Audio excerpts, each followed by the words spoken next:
नमस्कार, मी स्नेहा. आपण पाहता NDTV मराठी. डॉक्टर तुमच्या घरी या आमच्या विशेष कार्यक्रमामध्ये आपलं स्वागत. या कार्यक्रमामध्ये आपण आरोग्य क्षेत्रातल्या विविध समस्या, विविध आजार, त्याच्यावरचे उपाय आणि त्यावर असलेले तज्ज्ञ डॉक्टर यांचं मार्गदर्शन घेत असतो. आणि आज आपल्या NDTV मराठीच्या स्टुडिओमध्ये एक खास व्यक्तिमत्व आलेलं आहे, ज्यांचं नाव आहे डॉक्टर संदीप तांबारे. सर, आपलं स्वागत. धन्यवाद.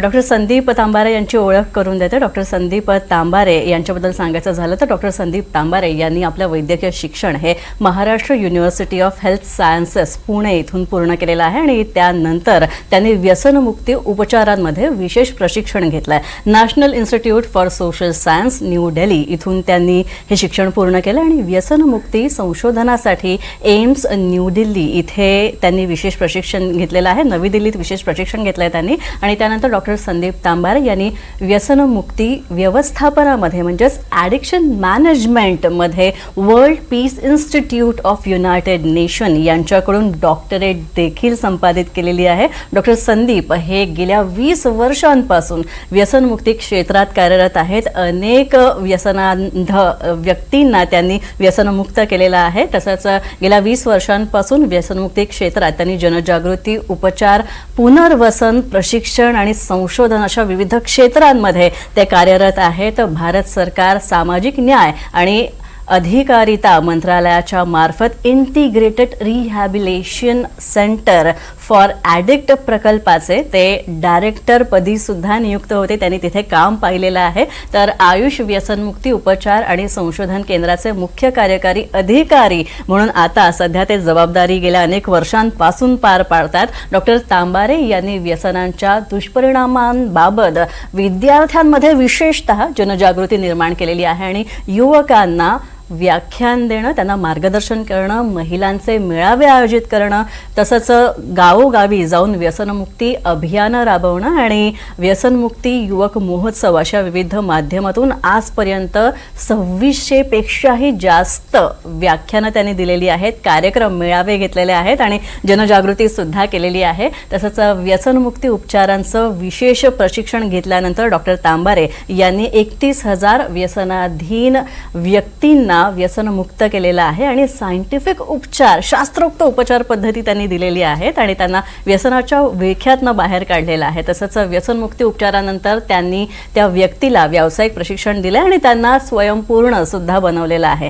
तर आत्तापर्यंत जवळपास 5,300 पेक्षा जास्त कुटुंबियांना त्यांनी एक नवीन प्रकाश वाट दाखवलेली आहे व्यसनमुक्तीच्या मार्गातून. तर विदेशात सुद्धा जवळपास सिंगापूर, थायलंड, इंग्लंडमध्ये आणि दक्षिण कोरियामध्ये सुद्धा आंतरराष्ट्रीय परिषदांमधून त्यांनी संशोधन त्यांचं व्यसनमुक्तीवरचं खास करून सादर केलेलं आहे. तर चला तर मग आपण डॉक्टर संदीप यांच्याशी संवाद साधणार आहोत आणि त्यांचं मार्गदर्शन घेणार आहोत. सर, पुन्हा एकदा स्वागत तुमचं. सर, व्यसनमुक्तीच्या बद्दल आपण बोलतोय, मात्र सगळ्यात आधी आपण प्रेक्षकांना हे समजावून सांगूया की व्यसन म्हणजे नेमकं काय असतं. ज्या ज्या पदार्थांच्या सेवनाने व्यक्तीचा मूड, परसेप्शन आणि वर्तन म्हणजे बिहेवियर बदलून जातं, अशा पदार्थांच्या अतिमात्रेतल्या सेवनाला व्यसन असं म्हणतात. आणि असे वेगवेगळे जे सबस्टन्स आहेत त्यांना सायको ऍक्टिव्ह सबस्टन्स म्हणतात. आणि याचंच व्यसन लागण्याची जास्त शक्यता अनेकांना असते. असे वेगवेगळे अल्कोहोल, निकोटीन, कॅनॅबिस, ओपॉइड, हॅल्युसिनोजेन्स, स्टिम्युलंट्स असे वेगवेगळे ग्रुप्स आहेत ज्यातील पदार्थांच्या सेवनानं हा धोका निर्माण होतो. तुम्ही एक सांगाल की व्यसनमुक्ती म्हणजे व्यसन म्हणजे काय तर आपण समजून घेतलं, पण व्यसनाचे काही प्रकार सुद्धा आहेत का? म्हणजे बऱ्याचदा माणसांना चांगल्या गोष्टीचं सुद्धा व्यसन असतं, तर मग त्याबद्दल काय सांगाल? बिहेवियरल व्यसन म्हणजे वर्तनात्मक व्यसने, त्याच्यामध्ये gambling, mobile gaming, hazardous gaming हे सगळे प्रकार येतात, ज्याचं आता खूपच फॅड वाढत चाललेलं आहे. आणि जे शारीरिक व्यसनं म्हणतो, जी सेवन केली जातात, जी शरीरात घेतली जातात, अशा सायको ॲक्टिव्ह सबस्टन्सेस ज्याच्यात मगाशी नावं सांगितल्याप्रमाणे निकोटीन, कॅनॅबिस, अल्कोहोल ह्या सगळ्या पदार्थांचा समावेश होतो. आणि ह्याच्यावर त्या व्यक्तीचं अवलंबित्व येणं, तीच गोष्ट पुन्हा पुन्हा करीत राहणं, फायदा तोट्याचा विचार न करणं, या सगळ्याला आपण व्यसन ह्या व्याख्येत घेतो. शास्त्रीय दृष्टिकोनातून विचार करायचा झालं तर त्याचा शरीरावर, मनावर परिणाम होतो का, आणि होत असेल तर तो कसा? निश्चितच खूप सुंदर प्रश्न. एकतर व्यसन हा आजार आहे याबद्दलच जनजागृती होणं अतिशय गरजेचं आहे. एखादा माणूस व्यसनी बनतो म्हणजे तो बदमाश आहे, तो आगाव आहे, त्याला समजत नाही असा आपण त्याच्यावर आरोप करतो. पण जागतिक आरोग्य परिषद असं म्हणते की सबस्टन्स यूज डिसऑर्डर, ज्याला आपण व्यसन म्हणतो, हा एक डिसीज आहे. आणि याचं वर्णन करताना खूप सुंदर शब्द दिलाय त्याने WHO ने व्याख्येतच. It is a biopsychosocial disease. म्हणजे या आजाराचा त्या व्यक्तीच्या शरीरावर, त्याच्या मनावर एवढंच नाही तर कुटुंब आणि व्यवसायाच्या ठिकाणी सुद्धा, म्हणजे जगातला हा एकमेव आजार असा आहे, म्हणजे बाकी दुसरा कुठलाही आजार घ्या, घरात एखाद्या व्यक्तीला ताप आला तर याचा त्रास फक्त त्याच व्यक्तीला होतो. पण व्यसन आजार असा आहे की घरात होतो एकाला पण त्रास मात्र अख्ख्या कुटुंबाला सहन करावा लागतो. म्हणजे हा आजार शरीर, मन, कुटुंब आणि समाज व्यापून टाकणारा आहे. उपचार नेमके कसे दिले जातात आयुष व्यसनमुक्ती केंद्राच्या माध्यमातून? ओके, खूप सुंदर प्रश्न. जसा आजार आहे म्हणून आपल्याला समाजात जनजागृती निर्माण करणं गरजेचं आहे, तसं याच्या सायंटिफिक ट्रीटमेंटची सुद्धा समाजाला माहिती होणं अतिशय गरजेचं आहे. हा जो आजार आहे याच्यावर मी म्हटल्याप्रमाणे उपचार सुद्धा तिन्ही ठिकाणी करावे लागतात. एक शरीरावर, दुसरं मनावर आणि तिसरं त्याच्या कुटुंबावर सुद्धा. एवढंच नाही, त्याला व्यवसायात सुद्धा पुनर्वसन करणे, आर्थिक स्थैर्य प्राप्त करून देणे, समाजात गेलेली प्रतिष्ठा त्याला परत मिळवून देणे, या सगळ्या बाबींवर आपल्याला व्यसनमुक्ती उपचारात काम करावं लागतं.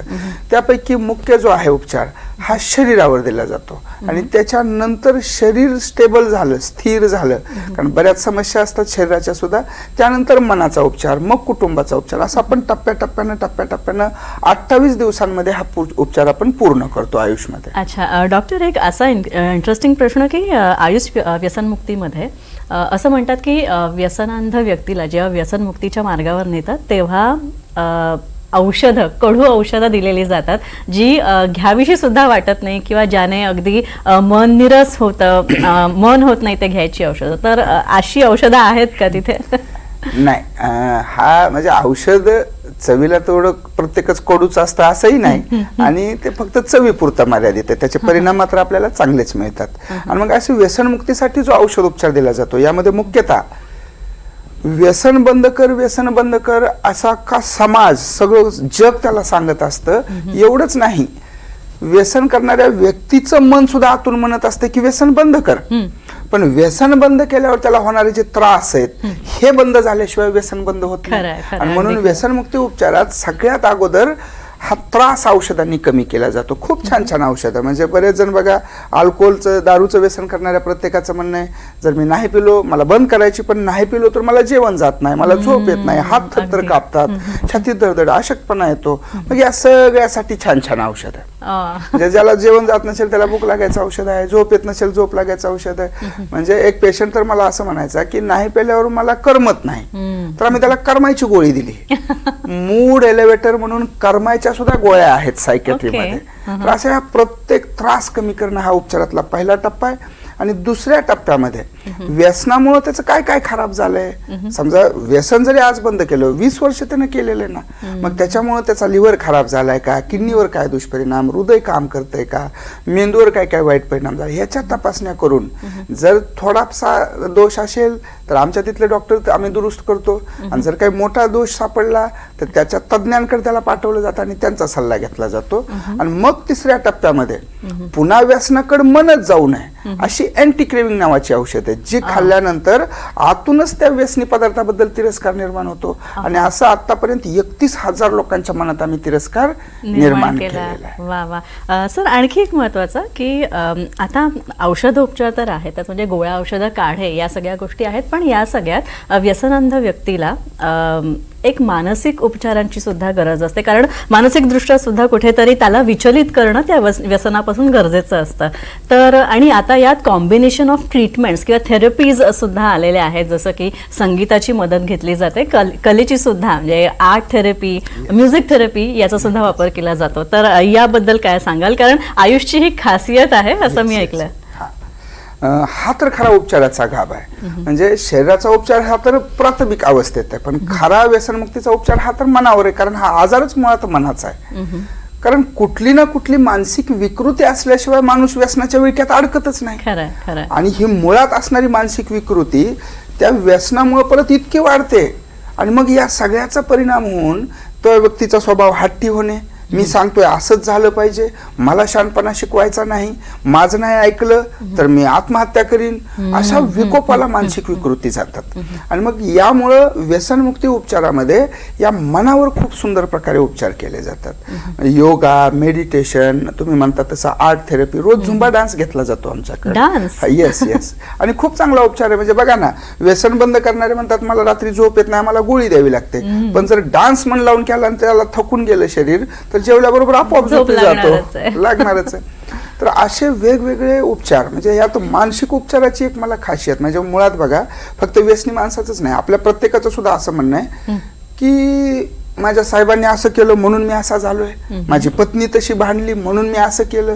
पण मानसशास्त्रातली एक थिअरी अशी सांगते की व्यक्तीचं वागणं हे आजूबाजूच्या परिस्थितीवर नाही तर त्याच्या मनस्थितीवर अवलंबून आहे. आणि म्हणून बघा कोरोना आला तर कसे वेगवेगळ्या पंतप्रधानांनी कसे वेगवेगळे डिसिजन घेतले.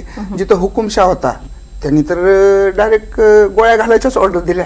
जिथं आर्थिक महासत्ता होती ते म्हणले पैसा कमी नाही झाला पाहिजे, लोकांचा जीव गेला तरी हरकत नाही. जिथं लोकशाही आहे तिथं काय निर्णय झाला, लॉकडाऊन, कुणी घराबाहेर, आपल्याला माणसं महत्वाची आहेत. म्हणजे घटना एकच आहे कोरोना, पण तिघांची कार्याची पद्धत वेगवेगळी. तसं एखादा व्यक्ती जेव्हा वागतो हे स्वतःच्या विचारानुसार वागतो, तो परिस्थितीनुसार वागत नाही.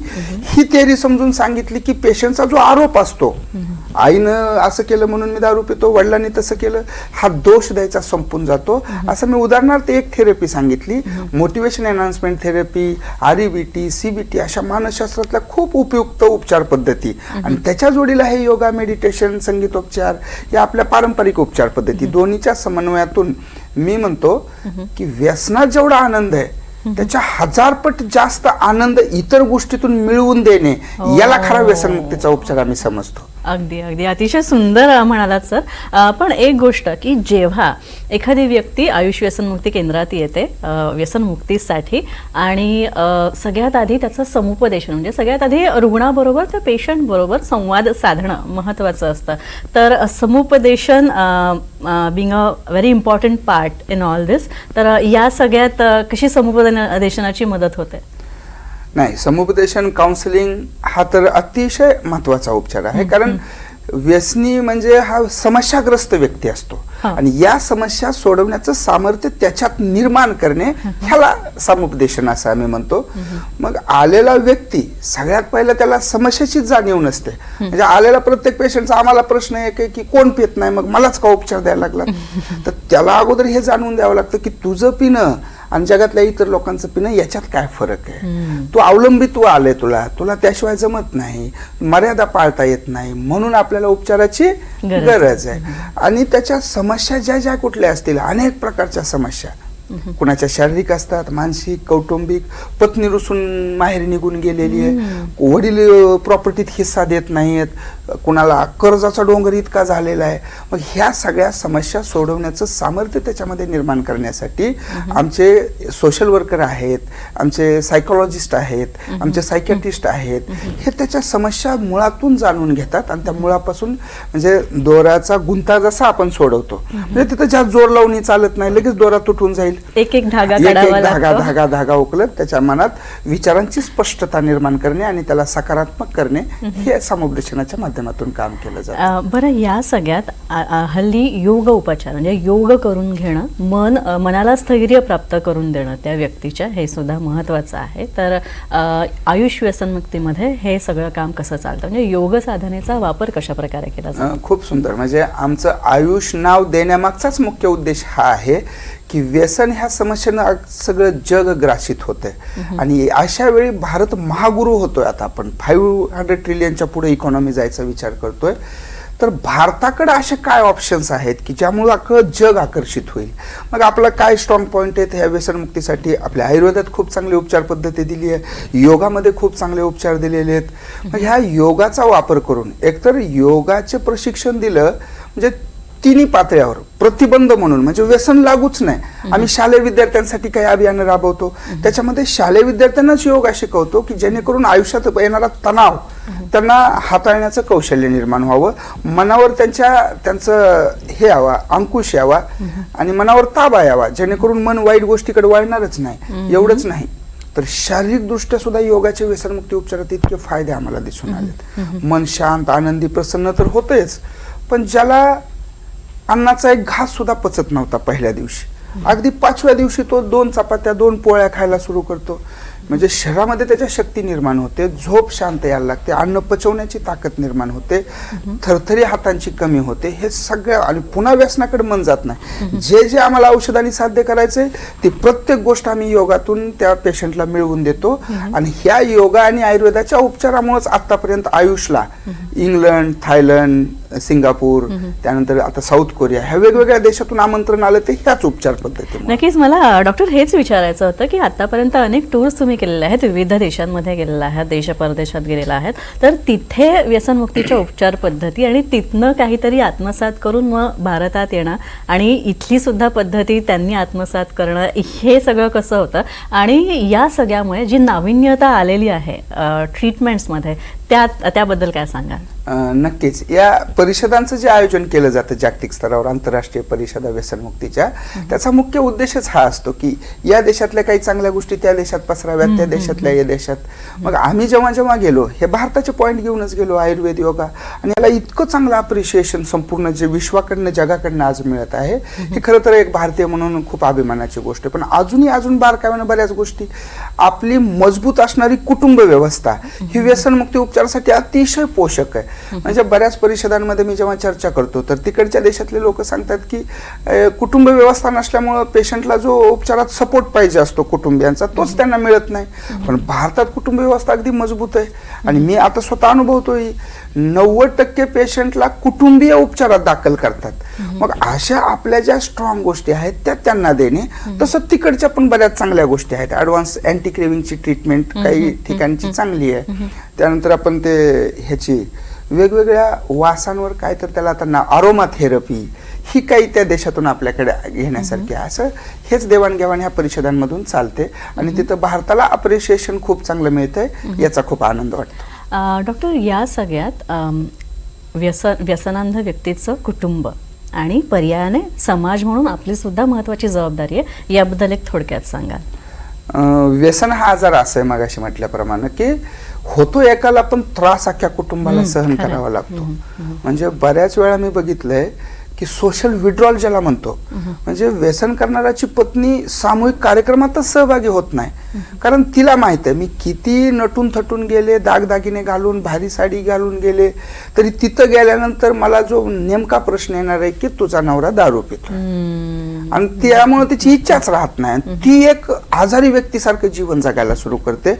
एवढंच नाही, त्या व्यक्तीच्या मुलांवर सुद्धा त्याला शाळांमध्ये हिनवलं जाते मित्रांकडनं की तुझा वडील काल अमुक ठिकाणी दारू पिऊन. म्हणजे एका मुलानं इतकं भयान वास्तव सांगितलं की त्याचा शाळेत पहिला नंबर आला म्हणून जिथं बॅनर लावलेला होता गावात, त्या बॅनर खाली वडील दारू पिऊन पडलेला होता. त्याला काय आनंद वाटणार मला सांगा, इतका अभ्यास करून पहिला नंबर. तर या सगळ्यांना व्यसनमुक्ती उपचारात आम्ही हात देतो मदतीचा. आई वडिलांची तर अवस्था किती वाईट आहे बघा. म्हणजे ज्या मुलांना आता त्यांच्या जबाबदाऱ्या पार पाडायच्या, ते आई वडील मुलाला काकेत घेऊन तिथं ऍडमिशनला येतात, त्याच्यासाठी सगळ्या गोष्टींचा बंदोबस्त करतात. मग ह्या अख्ख्या कुटुंबाला आम्ही एकत्रित करतो आणि आयुष्यामध्ये खूप चांगल्या प्रकारे, म्हणजे आमच्याकडे एक उपचार आहे पत्नीला सोन्याचा घास भरवणे. म्हणजे व्यसनाच्या काळाच्या पत्नीकडे कधीच लक्ष दिलं नाही. तिला प्रेमानं घरी जी काय असेल आपली चटणी भाजी भाकरी ती तिला खाऊ घालणं, त्यात प्रेम होतं, आई वडिलांचं पूजन करणं, ह्या पुस्तकी उपचार पद्धती अधिक आपल्या सांस्कृतिक पद्धती दोन्ही एकत्र करून आतापर्यंत 5,000पेक्षा जास्त असे कुटुंबीय एकत्र आणलेत की जे एकमेकाचं तोंडही बघायला तयार नव्हते. वा वा. डॉक्टर, आणखी एक, आता आपण आपल्या संवादाच्या अंतिम टप्प्यात आलो आहे, तर मला एक जाता जाता तुमच्याकडनं आमच्या तरुण पिढीला काय संदेश द्याल? कारण हल्ली आहारी जाण्याचं प्रमाण, व्यसनांध होण्याचं प्रमाण तरुणांमध्ये जास्त आहे, तर तरुणांना काय संदेश द्याल? नक्कीच, खरंच एखादं व्यसन लागल्यावर ते सोडवणं किती अवघड आहे हे आम्ही रोज अनुभवतोय. म्हणून विद्यार्थ्यांना माझी अति कळकळीची नम्र विनंती की व्यसन लागूच नाही. याच्यासाठी काय करता येईल आपल्याला? काय होतं, योग हा देश बदलण्याची क्षमता ठेवणारा घटक आहे समाजातला आणि त्याच्याकडे नवनिर्मितीचे कौशल्य भरपूर आहेत. मग ही जर एनर्जी प्रॉपर चॅनलाइज केली तर नक्की त्याच्या आयुष्याला दिशा मिळते. पण हे नाविन्यपूर्ण करायचं म्हणून मित्र सांगतायत चल सिगरेट चुटका मारून बघू, कोण म्हणते चल थोडी वीड घेऊ म्हणजे आपण ते गांजा सुरू करू, कोण तुम्हाला दारू पाजाय बियर घ्यायचा आग्रह करील.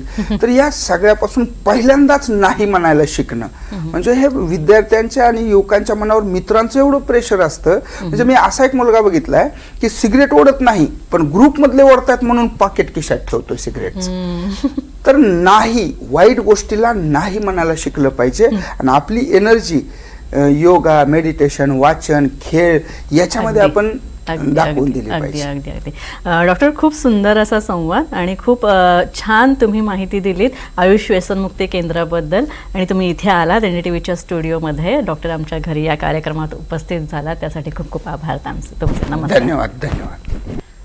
तर हे होते आयुष व्यसनमुक्ती केंद्राचे डॉक्टर संदीप तांबारे. जर तुम्हाला सुद्धा व्यसनांधी व्हायची सवय झाली असेल, तुम्हाला सुद्धा व्यसनं असतील आणि ती तुम्हाला सोडवायची असतील आणि व्यसनमुक्तीकडे जायचं असेल तर नक्कीच तुम्ही आयुष व्यसनमुक्ती केंद्राला भेट देऊ शकता आणि डॉक्टर संदीप तांबारे यांचं मार्गदर्शन घेऊ शकता.